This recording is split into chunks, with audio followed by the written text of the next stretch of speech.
got the serious look just like y'all got. That serious, intense look.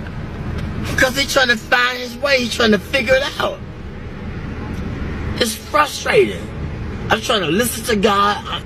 I got my own flesh and my pulling me here, my own desires, my family, my friends, all these things is distracting me from the truth, and it's difficult to give in, especially when you're young, man. But if you can go through it, you'll come out like gold. If I can go through the fire.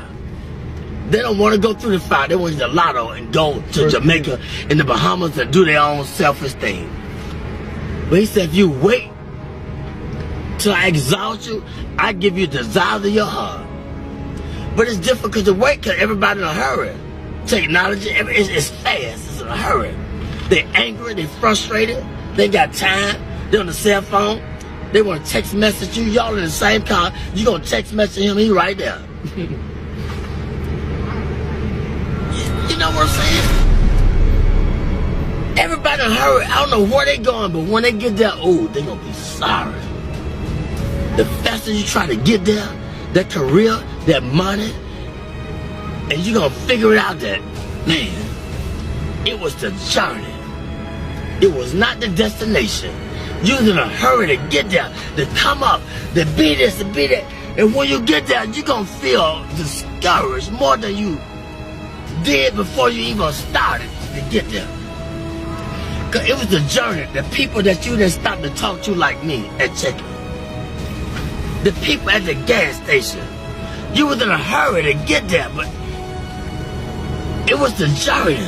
The more humble you be, then the more you can be fulfilled with the truth. But when you think you got it and you on your way, then you're going to get less of it because can't nobody talk to you. You can't stop. You're in a hurry. It's a difficult thing, but you got it. I see the intensity. He's showing you how to relate, connect to the people. I would say this. It's a man with pushing a basket. This man right here, they brilliant now. Don't look at the outside appearance. I've seen him in action. He was pushing a basket, and I was under the bridge, and I was talking to everybody except him. He was the last person I talked to. He said, why didn't you talk to me first?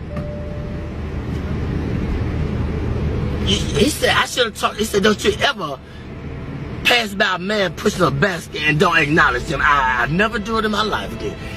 I talk to the person pushing that basket. How's your day? How you doing? I talk to the homeless people because he said, be careful how you entertain strangers. And most people that came off the street and they got their career together, they won't even let you know that they've been through it. They try to act brand new. It's a testimony. What you go through, it's for us to inspire somebody else. It's for me to pull the weak ones up. It's for you to pull the weak ones up. We don't go through this because of our own selfish reasons. We go through this to give a testimony of how far God has brought me. It was never about me. I thought about me. Why I'm going through this. He said, back up, man. Who you going to inspire? Who you going to tell somebody about the glory, the grace of God if you don't go through it? Get out of yourself. And once I step back, I be seeing the deep things of God. And so I don't play with him. I don't ask him for a lot. I just say, give me my portion for the day. I don't want a lot of things. Just give me enough that I can deal with. He said, I give you, but fulfill your bond greater than you can ever ask. I know what you desire. I know what you need. But Lord, give me my portion where I can be grateful, where I can be thankful. They unthankful. They unholy. They ungrateful. They got a job. They don't want the job. They got 40 hours. You can't work on Saturdays. You can't work on Sundays. Now you got 3 days. They always complaining and griping and murmuring. Stop it. He said, be grateful with the little things. And wait, and I'll put you there. But he's going to put us in a place where they appreciate me in the job. Don't nobody take time to let them know why they're doing things they're doing. And that's the whole purpose of life. Let them know what they're doing wrong if you see it. I always knew I was doing wrong. What about when they showed me long suffering? What about when they forgave me, but I can't forgive him? He made a promise. I made a promise, I didn't fulfill it. They didn't go off on me. Well, I got to go off on him because he didn't fulfill his commitment. That's wrong. You got to teach. They don't know. The only God they know is through you, through your experience. They don't know about church because you can't go to church because it's a business. And all the church people, it's a clique, it's a club. And they done forgot about God. It's a business. Look here. It's just the world. Ain't nobody being bold and talking about God because don't pray in school, take the prayer out of school, all these things. It's the world. We're getting in a time where God is not popular no more. And if you talk about it, I don't believe in Jesus. I don't believe in God. I believe in this. I don't care what you believe in. Let my spirit speak for me. Let my action. But it was a time when I was just a hearer and not a doer. But it got to balance out. You got to go through the fire in order to be a doer too. You're going to be a hearer, then you're going to be a doer. But don't let people throw you off your journey.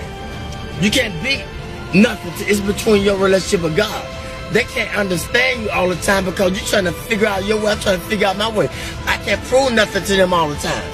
I don't need them to figure me out. All I got to do is just be patient and do what was in my ability, my boundary. I don't need to outstep my boundaries. I ain't got to prove nothing to you.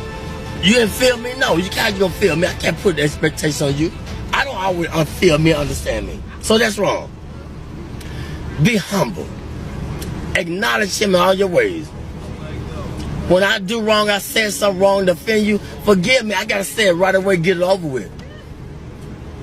If I offend somebody at work, look, if they persecute me, look at God trying to strengthen me to show them who I serve. I say I believe, I'm working with it. Well, teach them. They don't know. They don't know why they're doing that to me. Let your light shine among men. They might glorify your Father in heaven. It's real, man. I experience it all the time, 24/7. But I asked for it. I wanted to be a preacher when I was 6, but I didn't know the price I had to pay. Much wisdom, much grief, much sorrow. Ain't no other way you're gonna get it. But if you can just go through the fire, you'll be like gold. When you take the jewelry to the pawn shop, how do they determine if it's real or fake? They put it through the acid test. They put the fire upon it. This is how we know if we're real or fake. We're going to go through the fire. You're going to have disagreement with each other, but it's okay. You're going to be friends. But if you have a disagreement, it's just a different agreement. That don't mean you ain't got to see him no more and talk to her or talk to her or whatever. I ain't got nothing to hide. My burdens are heavy, but when I'm weak, he's strong through me. He speaks through me. The weaker I get, the more frustrated I get with my life. And I did this, I did that. Then the more he speaks through me, the more he takes control of me. That's just where he wants you at. Get frustrated. That's when he gonna speak through you. But he gotta get you in that point where ain't nowhere else to go but to him. He said, those that I love, I correct them. I chastise them. When you go to jail, it's called the Department of Correction, rehabilitation. But we get mad at the correction. He said, if I didn't love you, I would correct you. He could have took our life. Amen? Amen. He could take the life. But he corrected me. I just thank God for y'all. But this was Solomon asked. Solomon was the wisest man that lived. He had everything that man could desire. But one thing God said, leave the foreign women alone. But he couldn't understand why he had a desire for the foreign women. But see, the Lord knew that they were going to turn his heart against him. They were going to make him idol worship and build a God. But he didn't understand it. And I'm going to say this, the preacher, he searched the world out. He said, I want to know the basis behind wisdom and knowledge and understanding and foolishness. See, you can't know wisdom and knowledge and should be a fool, but we don't want to be foolish.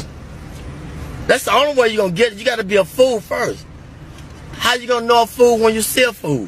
How you gonna know foolishness if you haven't been foolish?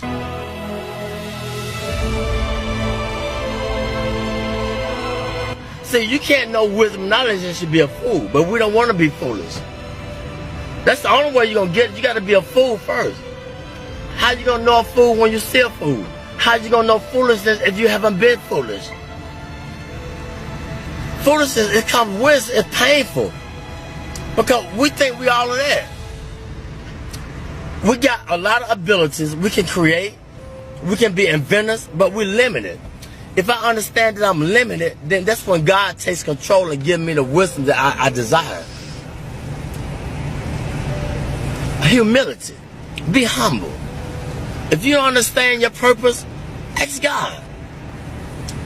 But ask Him in sincerity. What's my purpose, God? Did you ever ask that question? What's my purpose? Why I'm here? What am I meant to do? But sometimes He can't tell us all at once. It might be too much.